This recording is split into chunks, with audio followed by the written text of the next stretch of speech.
अच्छा सर, अभी एक जो GBS जो चल रहा है, क्या है ये बीमारी और इसके लक्षण कैसे होते हैं? गुलेनबेरी सिंड्रोम कहते हैं इसको। ये एक रोग प्रतिरोधक क्षमता के जो अपनी नर्व्स पे जो आक्रमण करती है, उससे नर्व डैमेज होती है, जिससे हमारे को पैरों में वीकनेस शुरू होती है, जो बाद में हाथों में जा सकती है, सांस लेने में भी दिक्कत आ सकती है।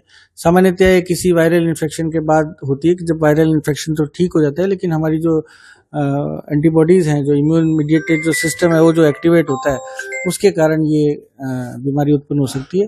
और इससे धीरे धीरे पैरों में वीकनेस शुरू होती है, बाद में अपर लिम्स और सांस लेने में दिक्कत आ सकती है। इसका इलाज आसानी से संभव है अस्पताल में, इसकी दवाइयाँ उपलब्ध है राजस्थान सरकार द्वारा। अस्पतालों में विशेषज्ञ हैं हमारे न्यूरोफिजिशियन या पीडियाट्रिक न्यूरोलॉजिस्ट, जो इसका इलाज बहुत अच्छे से कर पाते हैं। तो मैं सभी से अपील करूंगा कि घबराने की कोई ज़रूरत नहीं है।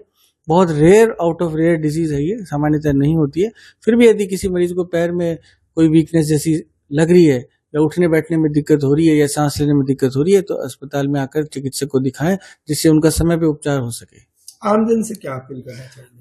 आमजन से तो यही है कि देखिए, बीमारियां वायरल हो चाहे बैक्टीरियल इन्फेक्शन हो, जिनके बाद ये GBS होता है, तो सामान्यतः बहुत रेयर है, तो हर बीमारी के बाद ये प्रेसिड नहीं करेगा। लेकिन फिर भी यदि सिम्टम्स हो, और मैं एक अपील और भी करना चाहूँगा कि जब वायरल इन्फेक्शन होता है या किसी तरह का शरीर में इन्फेक्शन होता है, तो रेस्ट बहुत ज़रूरी होता है।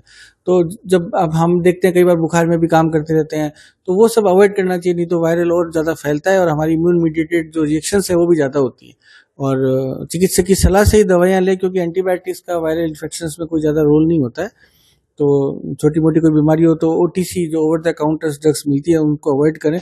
और अस्पताल में, आपकी PHCs में, CHCs में, सैटेलाइट हॉस्पिटल में, सरकार के जितने भी जो सरकारी अस्पताल हैं, उन सब में सभी तरह की दवाएं उपलब्ध है, अच्छे विशेषज्ञ वहाँ पे उपलब्ध है। तो उनसे लेकर ही, राय लेकर ही दवाएं लें, ताकि किसी प्रकार की कोई साइड इफेक्ट्स या डिजीज प्रोग्रेस नहीं हो पाए। इस तरह के जो नुकसान है, इससे हम आपके शरीर को बचाया जा सके।